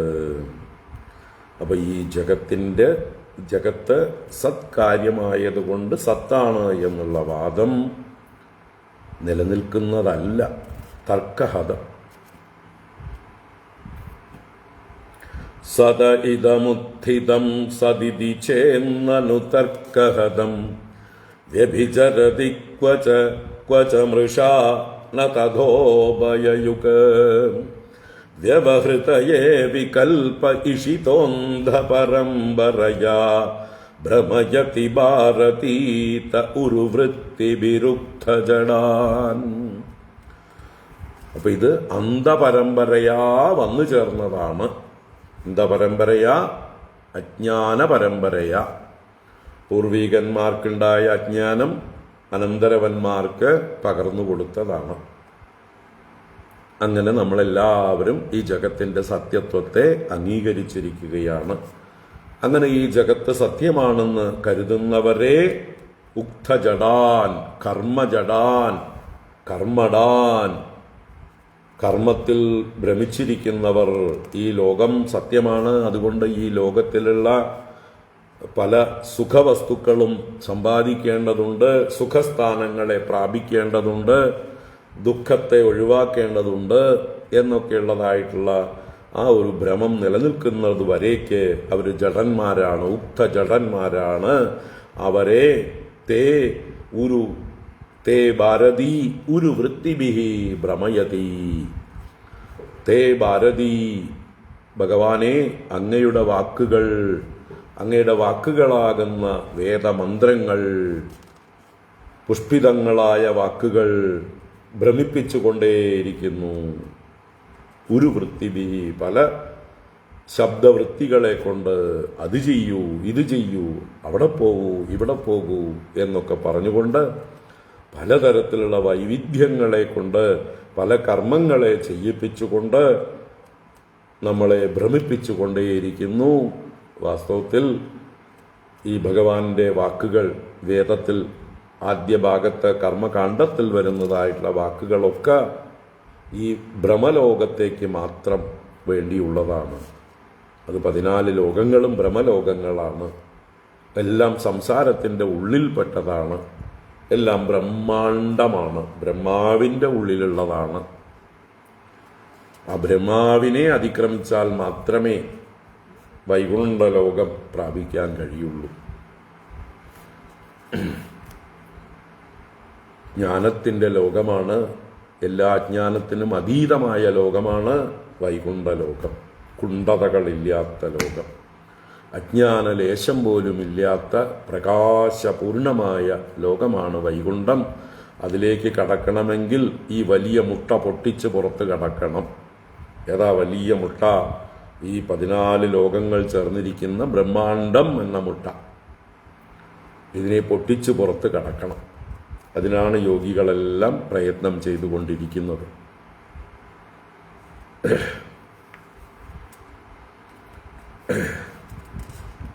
അതിനാദ്യം ഈ ബ്രഹ്മാണ്ടത്തോളം വളരാൻ പറയുന്നു. ഈ ബ്രഹ്മാണ്ടത്തെ പിളർക്കണമെങ്കിൽ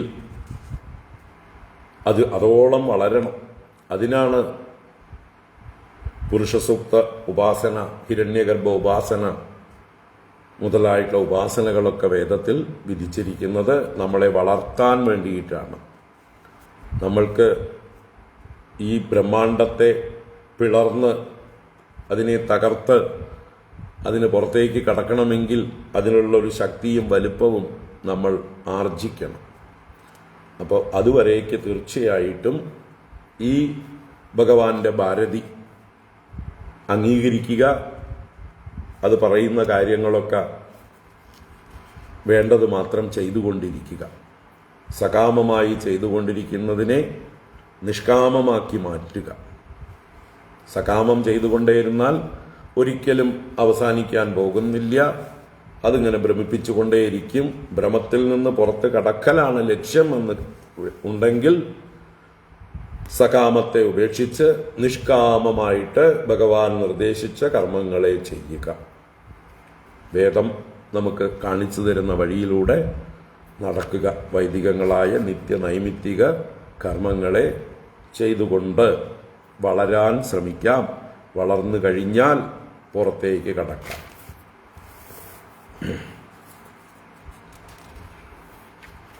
ഈ ശ്ലോകം കഴിയുന്നത്ര ലളിതമാക്കി ആശയം വ്യക്തമാക്കിയിട്ടുണ്ടെന്ന് കരുതുന്നു. മനസ്സിലായവർക്ക് മനസ്സിലായി. അല്ലെങ്കിലും ഇതൊന്നും മനസ്സിലാക്കാനുള്ളതല്ല. ഇതൊക്കെ അവനവൻ്റെ ഉള്ളിൽ ധ്യാനിച്ച് ബോധ്യം വരേണ്ട കാര്യങ്ങളാണ്. അതിന് പരമാവധി ക്ലൂകൾ തരിക എന്ന് മാത്രമേ നമുക്ക് സാധിക്കുള്ളൂ.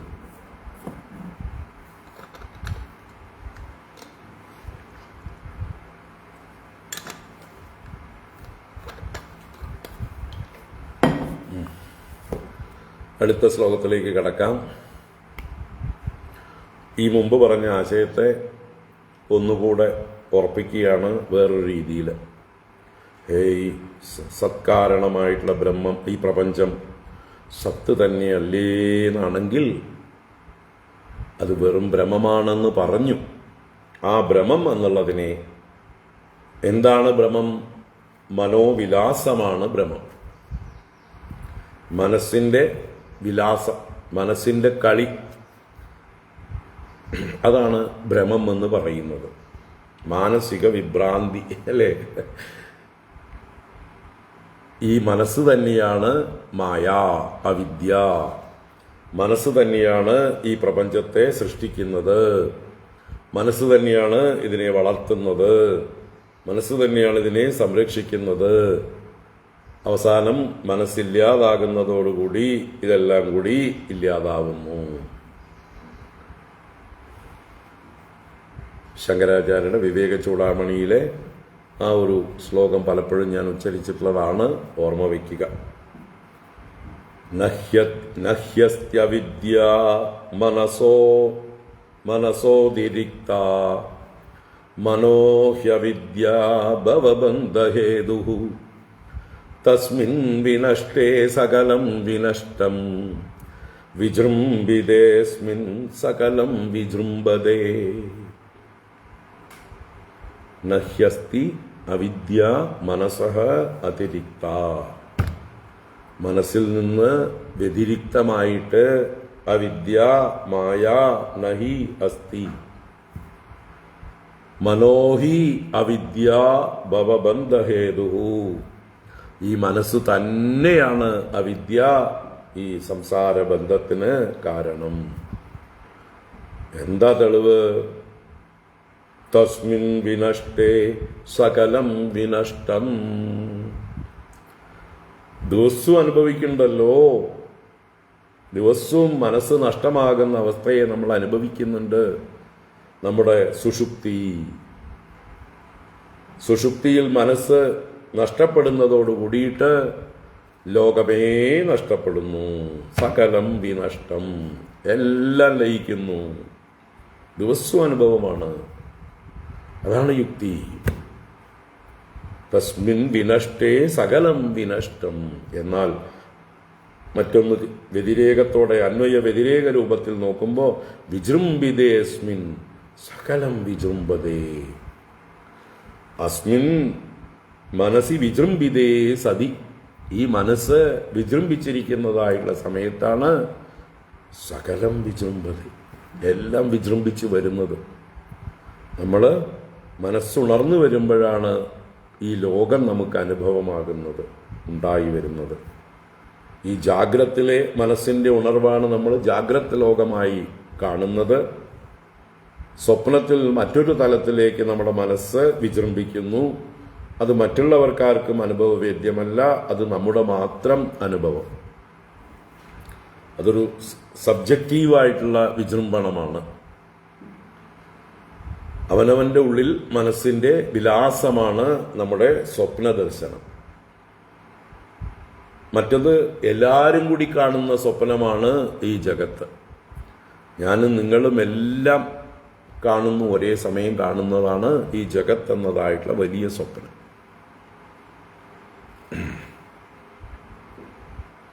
നമ്മളെല്ലാവരും കൂടി വാസ്തവത്തിൽ ഒരൊറ്റ തത്വമാണ് നാരായണൻ. ആ നാരായണന്റെ സ്വപ്നമാണ് നമ്മളൊക്കെ. നാരായണന്റെ മനസ്സാണ് ബ്രഹ്മദേവൻ. ആ മനസ്സ് ബ്രഹ്മദേവൻ സൃഷ്ടിച്ച സ്വപ്ന ലോകമാണ് ഇതെല്ലാം. നാരായണന്റെ സ്വപ്നത്തിലാണ് ഇപ്പൊ നമ്മളെല്ലാം. നാരായണൻ തന്നെ തന്നെ എൻ്റെ രൂപത്തിൽ സൃഷ്ടിച്ചു. നാരായണൻ തന്നെ തന്നെ നിങ്ങൾ ഓരോരുത്തരുടെയും രൂപത്തിൽ സൃഷ്ടിച്ചു.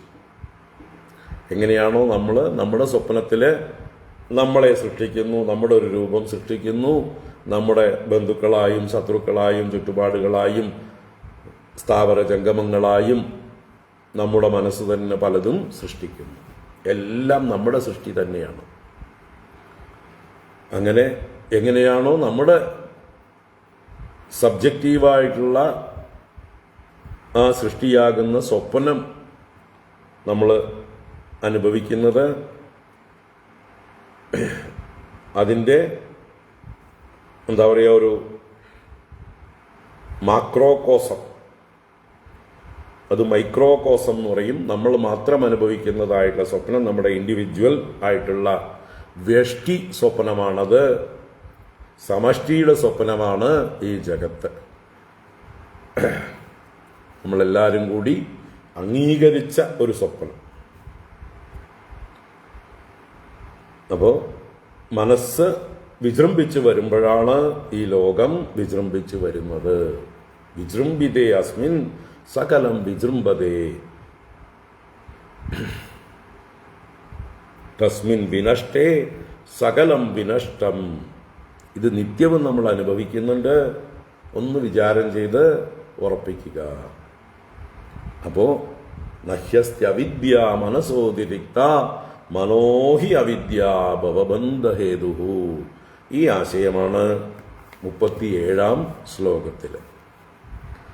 നയതിദമഗ്ര ആസന ഭവിഷ്യദോ നിധനാത് അനുമിതമന്തരാത്വയി വിഭാതി മൃഷൈകരസേ അത ഉപമീയത്തെ ദ്രവിണജാതി വികൽപപദൈഃ വിതദമനോവിലാസം ഹൃദമിത്യവയന്ത്യബുധാഃ. നയതിദമഗ്ര ആസന ഭവിഷ്യദോ നിധനാത് അനുമിതമന്തരാത്വയി വിഭാതി മൃഷൈകരസേ അത ഉപമീയത്തെ ദ്രവിണജാതി വികൽപപദൈഃ വിതദമനോവിലാസം ഹൃദമിത്യവയന്ത്യബുധാഃ. യത് യത് ഇദം അഗ്രേ ആസ ന ഭവിഷ്യത് അതോ നിധനാത് അനുമിതം അന്തരാ ത്വയി വിഭാതി മൃഷൈകരസേ അതഃ ഉപമീയത്തെ ദ്രവിണജാതി വികൽപപദൈഃ വിതദമനോവിലാസം ഹൃദം ഇതി അവയന്തി അബുധാഃ. ഇതാണ് പദച്ഛേദം. അപ്പോ ന യത് ഇദം അഗ്രേ ആസ. യത് യത് എന്ന് പറഞ്ഞാൽ ഏതൊന്നുകൊണ്ടാണോ ഇദം ഇദം ജഗത് അഗ്രേ മുമ്പേ ന ആസ ഉണ്ടായിരുന്നില്ല. ഈ ജഗത്ത് മുമ്പ് ഇതുപോലെ ഉണ്ടായിരുന്നില്ലല്ലോ. എല്ലാം ഇല്ലാതിരുന്ന ഒരു ശൂന്യപ്രായമായിരുന്ന ഒരവസ്ഥ ഉണ്ടായിരുന്നുവല്ലോ. എല്ലാവരും അംഗീകരിക്കുന്നവരാണല്ലോ. ഏത് സത്യാന്വേഷിയും അംഗീകരിക്കുന്നതാണ് ഈ ജഗത്ത് മുമ്പ് ഇതുപോലെ ഉണ്ടായിരുന്നില്ല. മുമ്പ് ഏറ്റവും ആദിയിൽ അത് ശൂന്യപ്രായമായിരുന്നു, ഒന്നുമില്ലായ്മയായിരുന്നു അവിടെ ഉണ്ടായിരുന്നത്.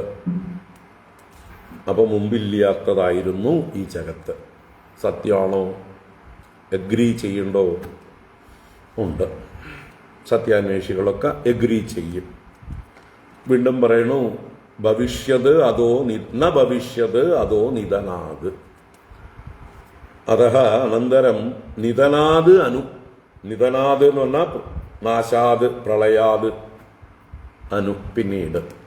അപ്പോൾ ഇതിൻ്റെ എല്ലാം നാശത്തിന് ശേഷം, പ്രളയത്തിന് ശേഷം ന ഭവിഷ്യത്, ഇതുണ്ടാവുകയും ഇല്ല. അപ്പോൾ ഈ കാണുന്ന ജഗത്ത് സൃഷ്ടിക്ക് മുമ്പേ ഉണ്ടായിരുന്നില്ല. എല്ലാം പ്രളയം പ്രാപിച്ചു കഴിയുമ്പോൾ, എല്ലാം നശിച്ചു കഴിയുമ്പോൾ ശേഷിക്കുകയും ഇല്ല. അപ്പൊ പിന്നെ എപ്പോഴാ ഉള്ളത്? ഇപ്പോ മധ്യേ അല്ലേ, ആദൗന അന്തേന മധ്യേ ഭാവി, ഈ മധ്യകാലത്ത് പ്രകാശിക്കുന്നു, ഉണ്ടെന്ന് തോന്നുന്നു, ഉള്ളതായി അനുഭവിക്കുന്നു. എന്നാൽ അറിവുള്ള ആചാര്യന്മാർ പറയുന്നു, ആദൗ അന്തേച എന്നാസ്തി വർത്തമാനേപി തത്തദാ. ആദൗ അന്തേച എന്നാസ്തി, ആദിയിലും അന്തത്തിലും ഏതൊന്നാണോ ഇല്ലാതിരിക്കുന്നത്, ഏതൊന്നിന് അസ്തിത്വമില്ലയോ, വർത്തമാനേപി തത്തദാ, ഈ വർത്തമാനത്തിലും അതില്ലാത്തതാകുന്നു. അതെങ്ങനെയാ ശരിയാവുക? അല്ലേ, നമ്മൾ ഈ ജഗത്ത് അനുഭവിച്ചു കൊണ്ടിരിക്കുകയല്ലേ, ഇതിനെ എങ്ങനെ നിഷേധിക്കാൻ പറ്റും?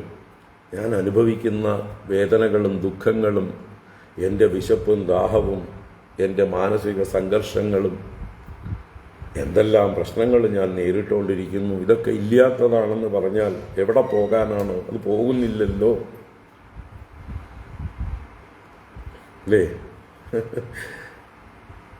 അപ്പോൾ യഥാർത്ഥത്തിൽ യുക്തി ചിന്തിക്കുന്നവരാണെങ്കിൽ ആദിയിൽ ഇല്ലാതിരുന്നതും അന്തത്തിൽ ഇല്ലാതാകുന്നതുമായിട്ടുള്ള വസ്തുവിന് മധ്യകാലത്തും അസ്തിത്വം ഇല്ല.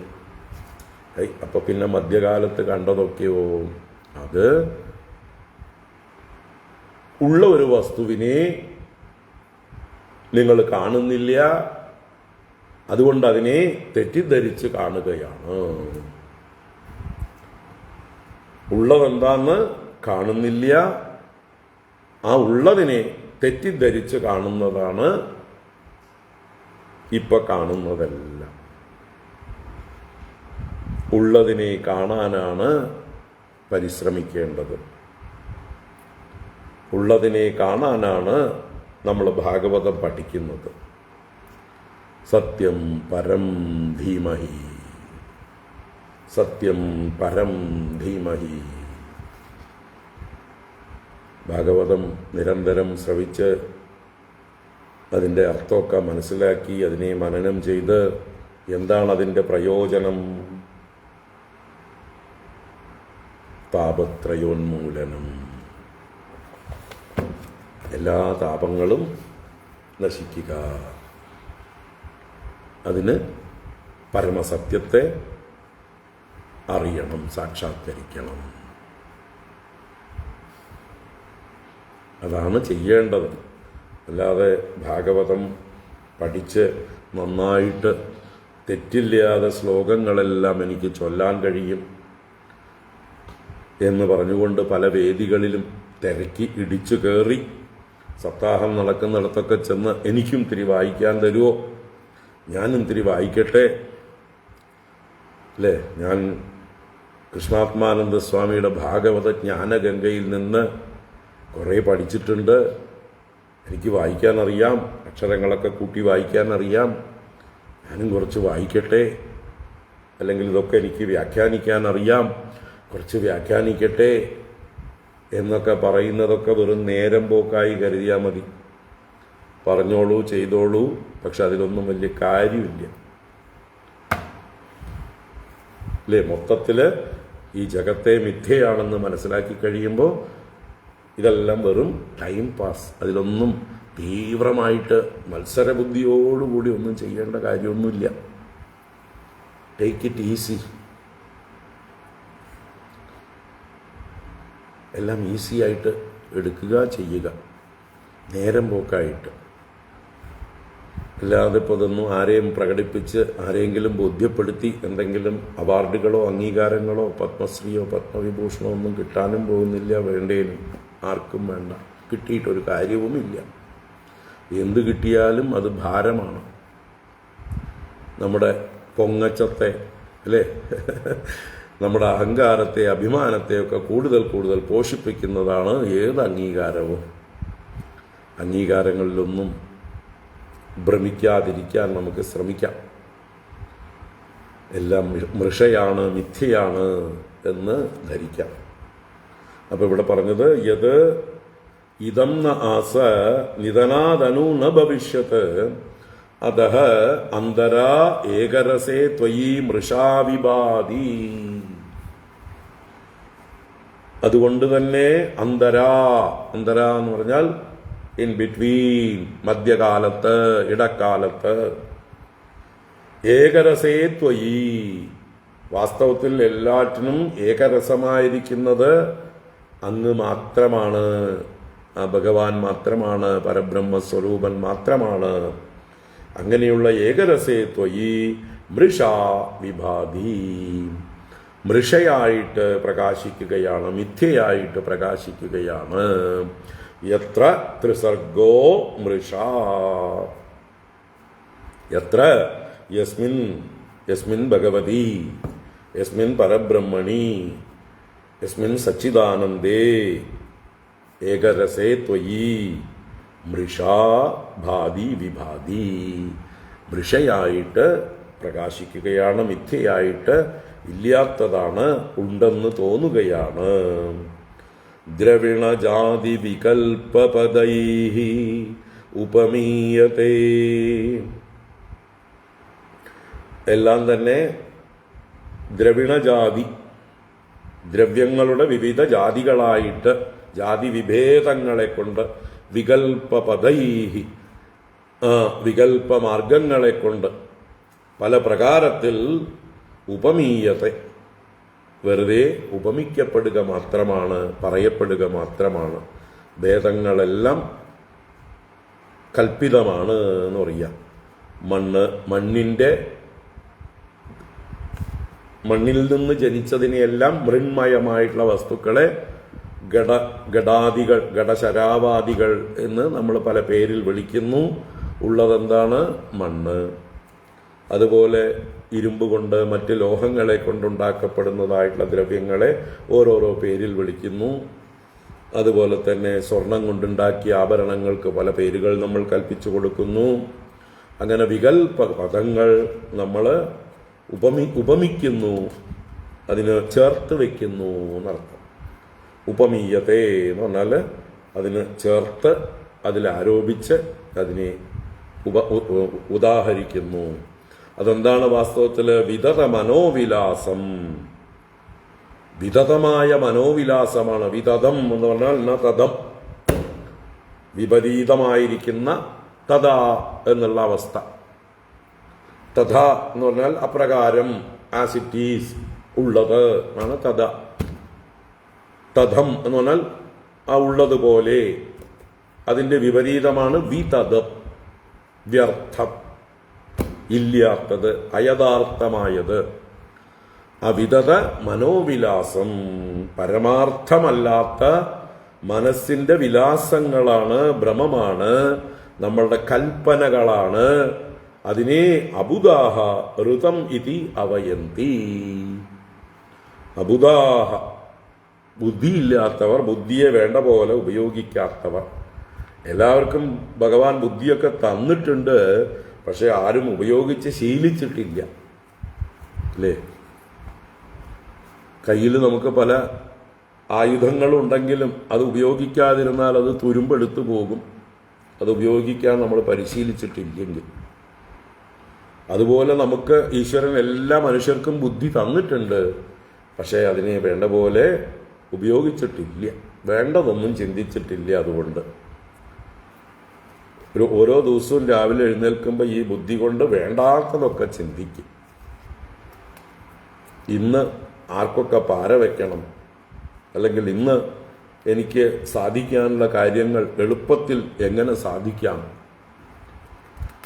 കുറുക്ക് വഴികളിലൂടെ, അതിൽ മറ്റുള്ളവർക്ക് വേദനിച്ചാലും മറ്റുള്ളവർക്ക് നഷ്ടമുണ്ടായാലും എനിക്ക് കുഴപ്പമൊന്നുമില്ല, എൻ്റെ കാര്യം സാധിക്കണം. ഇങ്ങനെയൊക്കെ വികടമായി മാത്രം ചിന്തിക്കാൻ ഉപയോഗിക്കുന്നതാണ് സാധാരണക്കാരുടെ ബുദ്ധി. അവരെയാണ് അബുധന്മാരെന്ന് പറയുന്നത്. ബുദ്ധിയെ വേണ്ട പോലെ ഉപയോഗിച്ച് ബുദ്ധിയെ തീക്ഷ്ണമാക്കാത്തവർ, ബുദ്ധിക്ക് തിളക്കമില്ലാത്തവർ, ബുദ്ധിയെ പ്രചോദിപ്പിക്കാത്തവർ, ധിയോ യോ നഃ പ്രചോദയാതെന്ന് പ്രാർത്ഥിച്ച് ആ ബുദ്ധിയെ വേണ്ട പോലെ മൂർച്ച ഉള്ളതാക്കി മാറ്റാത്തവർ അബുദാഹ. ആ അബുദാഹ ഋതം ഇതി അവയന്തി. ഋതം സത്യം, ഇതി ഇങ്ങനെ അവയന്തി സത്യമെന്ന് കരുതുന്നു, പ്രാപിക്കുന്നു, അതിനെ അംഗീകരിക്കുന്നു. അപ്പോൾ ഈ വെറും മനോവിലാസത്തെ, വിതതമായ മനോവിലാസത്തെ, യഥാർത്ഥത്തിൽ അത് അങ്ങനെയുള്ളതല്ല, അതാണ് വിതതം. അന്വേഷിച്ചു കഴിയുമ്പോഴേ മനസ്സിലാവുള്ളൂ അത് അങ്ങനെയുള്ളതല്ല എന്ന്. ഈ കാണുന്നതെല്ലാം കാണുന്നത് പോലെയല്ല, അതിൻ്റെയൊക്കെ പുറകിലേക്ക് അന്വേഷിച്ച് സത്യം കണ്ടെത്തണം. ആ സത്യം കണ്ടെത്താതെ ഇപ്പോൾ മനസ്സ് കൽപ്പിച്ചിരിക്കുന്ന ഉപരിപ്ലവമായിരിക്കുന്ന കാര്യങ്ങളിൽ, നാമരൂപങ്ങളിൽ ഭ്രമിച്ചുകൊണ്ട് ഈ വിതതമായ മനോവിലാസത്തെ ഋതം ഇതി അവയന്തി, സത്യമെന്ന് കരുതി അതിനനുസരിച്ച് ജീവിക്കുന്നു. അന്ധപരമ്പരയാ അന്തേനൈവ നീയമാന യഥാന്താഹ, ഈ സംസാരമാകുന്ന പൊട്ടക്കിണറ്റിൽ തന്നെ കഴിയുന്നു, അതിൽ നിന്ന് കരകയറാനായിട്ട് അവർ ശ്രമിക്കുന്നില്ല. അപ്പോൾ വിവിധ ദ്രവിണങ്ങൾ, ജാതികൾ, വികല്പങ്ങൾ ഒക്കെ മനക്കൽപ്പിതങ്ങളാണ്, വാസ്തവം അല്ല. വർണ്ണാശ്രമധർമ്മങ്ങൾ എല്ലാം തന്നെ കൽപ്പിതങ്ങളാണ്, മനക്കൽപ്പിതങ്ങളാണ്. എങ്കിലും അതിനതിൻ്റെതായിട്ടുള്ള സാങ്കത്യമുണ്ട്. എവിടെ? ഈ ജഗത്ത് സത്യം എന്നുള്ള വ്യവഹാര ബുദ്ധി നമ്മൾക്ക് ഉറച്ചിരിക്കുന്ന കാലത്തോളം. മറ്റ് എന്താ പറയുക, അറിവില്ലായ്മകളുടെ, ദോഷബുദ്ധികളുടെ എല്ലാറ്റിൽ നിന്നും, പിടിയിൽ നിന്ന് രക്ഷപ്പെടാനായിക്കൊണ്ട് ഈ ധർമ്മബോധവും ശാസ്ത്രജ്ഞാനവും എല്ലാം സഹായിക്കും, കരകയറാൻ സഹായിക്കും. അതുവരേക്കാണ് അതിൻ്റെ പ്രയോജനം. അവിജ്ഞാതേ പരേ തത്വേ ശാസ്ത്രാദീതിസ്തു നിഷ്ഫല. വിജ്ഞാതേപി പരേ തത്വേ ശാസ്ത്രാദീതിസ്തു നിഷ്ഫല. ശങ്കരാചാര്യര് വിവേക ചൂടാമണിയിൽ പറയുന്ന രസകരമായിട്ടുള്ളൊരു ശ്ലോകമാണ്. അവിജ്ഞാതേ പരേ തത്വേ ശാസ്ത്രാധീതിസ്തു നിഷ്ഫല. നിങ്ങൾ ശാസ്ത്രാധ്യയനം ചെയ്യുന്നുണ്ട്. ശാസ്ത്രാധീതി പറഞ്ഞാൽ അധ്യയനം. ഒരുപാട് കഷ്ടപ്പെട്ട് പലതും പഠിക്കുന്നുണ്ട്. സംസ്കൃത ഭാഷ പഠിക്കുന്നുണ്ട്. വേദങ്ങൾ, ഉപനിഷത്തുക്കൾ, മന്ത്രങ്ങൾ, ശ്ലോകങ്ങൾ ഒക്കെ, കാണാപാഠങ്ങളൊക്കെ പഠിക്കാൻ ശ്രമിക്കുന്നു. അതിൻ്റെ അർത്ഥമൊക്കെ തലപുണ്ണാക്കി മനസ്സിലാക്കാൻ ശ്രമിക്കുന്നു. എല്ലാം ചെയ്യുന്നുണ്ട്, ശാസ്ത്രാധീതി. പക്ഷെ അതിൻ്റെ പ്രയോജനം എന്താണ്?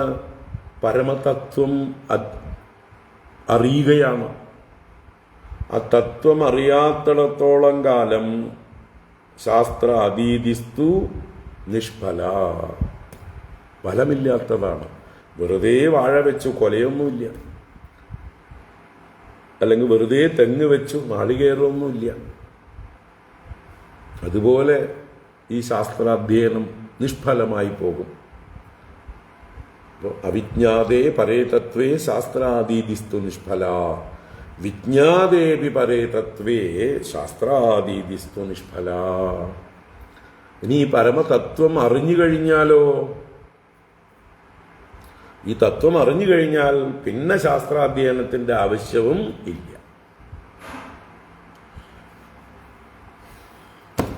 അത് കഴിഞ്ഞാൽ ശാസ്ത്രാധ്യയനം നേരം പോക്ക് മാത്രം, ഫലമൊന്നുമില്ല, പ്രയോജനമൊന്നുമില്ല. കാരണം എത്തേണ്ടടുത്ത് എത്തിക്കഴിഞ്ഞു. അല്ലേ? നിങ്ങൾ എത്ര നല്ല പോള് ഉപയോഗിച്ചിട്ടും കാര്യമൊന്നുമില്ല. എത്ര ഉയരമുള്ള പോളായിക്കോട്ടെ, എത്ര ബലമുള്ളതായിക്കോട്ടെ, എത്ര ഫ്ലെക്സിബിൾ ആയിക്കോട്ടെ, എത്ര മനോഹരമായിക്കോട്ടെ, നല്ല പോൾ വാൾട്ട് ചാടാൻ വേണ്ടി നിങ്ങൾ ആ പോൾ ഉപയോഗിച്ചുകൊണ്ട് ഉയർന്ന് പൊങ്ങി ആ പോൾ വാൾട്ട് ചാടുന്ന ബാറിൻ്റെ മുകളിലേക്ക് അപ്പുറത്തേക്ക് കടക്കാത്തത് വരേക്കും ഈ പോൾ എത്ര നന്നായിട്ട് എന്ത് കാര്യം? നിങ്ങൾ ചാടുന്നതൊക്കെ ഇപ്പുറത്ത് തന്നെയാണ്, ബാറിൻ്റെ അപ്പുറത്തേക്ക് കടക്കുന്നില്ല.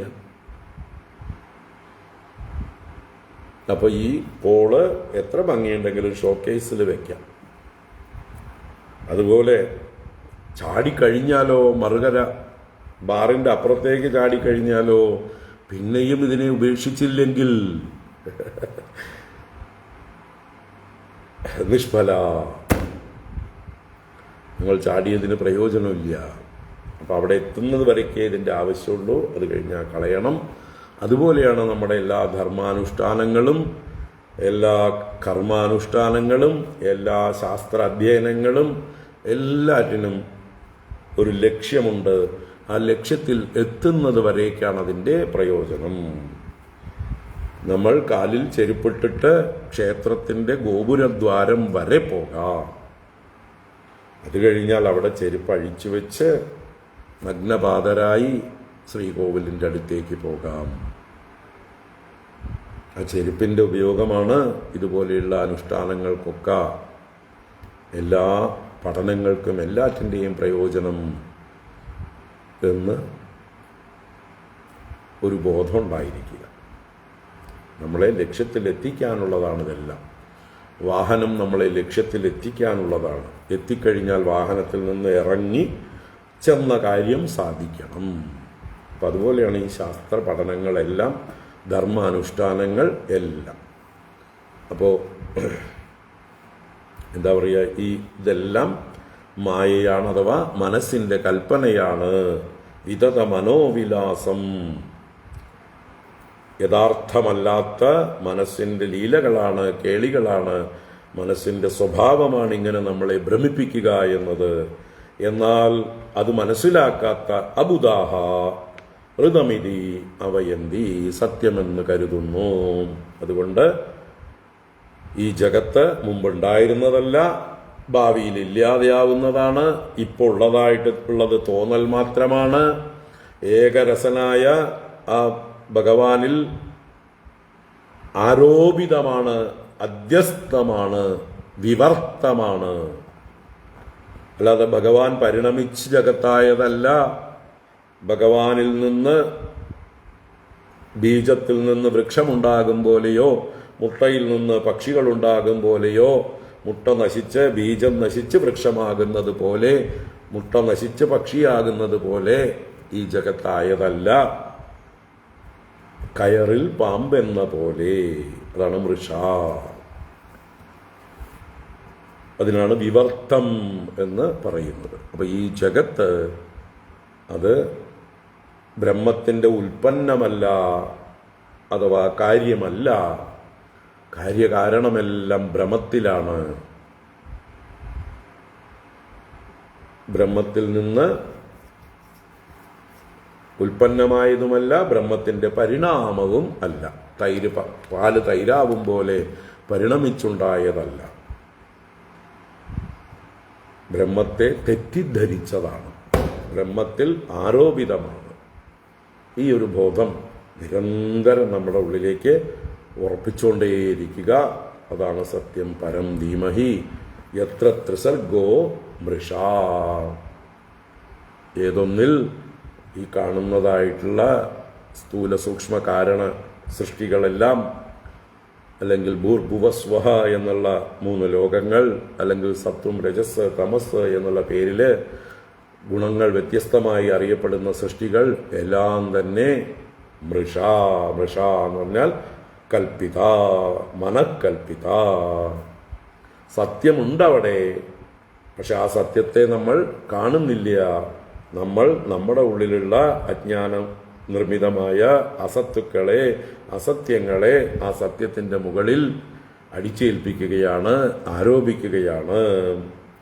അപ്പോൾ വിദത മനോവിലാസം അബുദാഹാരതമിതി അവയന്തി.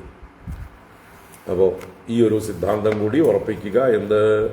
ആദൗ അന്തേ ചയന്നാസ്തി വർത്തമാനേബി തത്തഥാ. ആദിയിലും അന്തത്തിലും യാതൊന്നില്ലയോ, വർത്തമാനത്തിലും അതില്ലാത്തതാകുന്നു. ഇത് ശങ്കരാചാര്യരുടെ ഗുരുവിൻ്റെ ഗുരുവായ ഗൗഡപാദാചാര്യരുടെ വാക്യമാണ്. ദക്ഷിണാമൂർത്തി സ്തോത്രത്തിന് ഗൗഡപാദാചാര്യർ അതിനല്ല, മാണ്ഡൂക്യ ഉപനിഷത്തിന് ഗൗഡപാദാചാര്യർ രചിച്ച കാരിക. ആ കാരികയിൽ വരുന്നതാണ് ആദൗ അന്തേ ചയന്നാസ്തി വർത്തമാനേബി തത്തഥാ. ആദിയിലും അന്തത്തിലും എന്തില്ലയോ അത് വർത്തമാനത്തിലും ഇല്ലാത്തതാകുന്നു. അപ്പം ഇനി അടുത്ത ശ്ലോകം നമുക്ക് ജീവനും ഈശ്വരനും തമ്മിലുള്ള വ്യത്യാസം കാണിച്ചു തരികയാണ്. എന്തിനു വേണ്ടി? മനസ്സിലാക്കിയാലേ നമുക്കത് തിരുത്താൻ കഴിയുള്ളൂ. നമ്മളിപ്പോൾ ജീവത്വമാണ് പ്രാപിച്ചിരിക്കുന്നത്. പക്ഷെ നമ്മുടെ യഥാർത്ഥ സ്വരൂപം ഈശ്വരത്വമാണ്. ആ ഈശ്വരത്വത്തെ നമ്മൾ പ്രാപിക്കണമെങ്കിൽ ഈ ജീവത്വത്തെ വെടിഞ്ഞേ പറ്റൂ. ഈ ജീവത്വം അതിനെ മുറുക്ക പിടിച്ചിരുന്നുകൊണ്ട് ഈശ്വരൻ്റേതായിട്ടുള്ള യോഗ്യതകളൊക്കെ ഉണ്ടാവണം എന്ന് വിചാരിക്കുന്നത് കക്ഷത്തിലുള്ളത് വിടൂല്ല, ഉത്തരത്തിലുള്ളത് എടുക്കുകയും വേണം എന്നുള്ള ഷാഢ്യമാണ്. ഉത്തരത്തിലുള്ളത് എടുക്കണമെങ്കിൽ കൈ പൊക്കണം, കൈ പൊക്കണമെങ്കിൽ കക്ഷത്തിലുള്ളതിനെ വിടണം. അപ്പം അതാണ് ഇവിടുത്തെ അടുത്ത ശ്ലോകത്തിലെ ആശയം. നമുക്ക് അടുത്ത ക്ലാസ്സിൽ കാണാം. ഇന്ന് വൈകുന്നേരം ഇല്ല, 2 ദിവസത്തേക്കില്ല. 15-നോ 16-നോ തിരിച്ചു വന്ന ശേഷം കാണാം. 15-ന് വൈകുന്നേരത്തോടെ എത്തുള്ളൂ. 16-ന് നോക്കാം. ഓം കായേന വാച മനസേന്ദ്രിയൈർവാ ബുദ്ധ്യാത്മനാ വാ പ്രകൃതേ സ്വഭാവാത് കരോമി യദ്യത് സകലം പരസ്മൈ നാരായണായേതി സമർപ്പയാമി. ഓം ശാന്തി ശാന്തി ശാന്തി. ഹരി ഓം. നാരായണ. തിരുവനന്തപുരം പോയി വന്നു കാണാം. നാരായണ.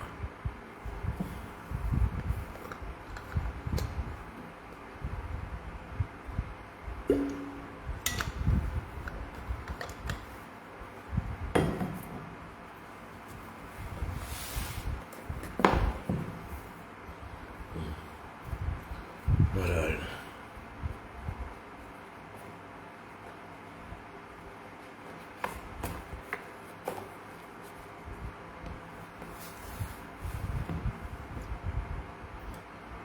ഹരി ഓം.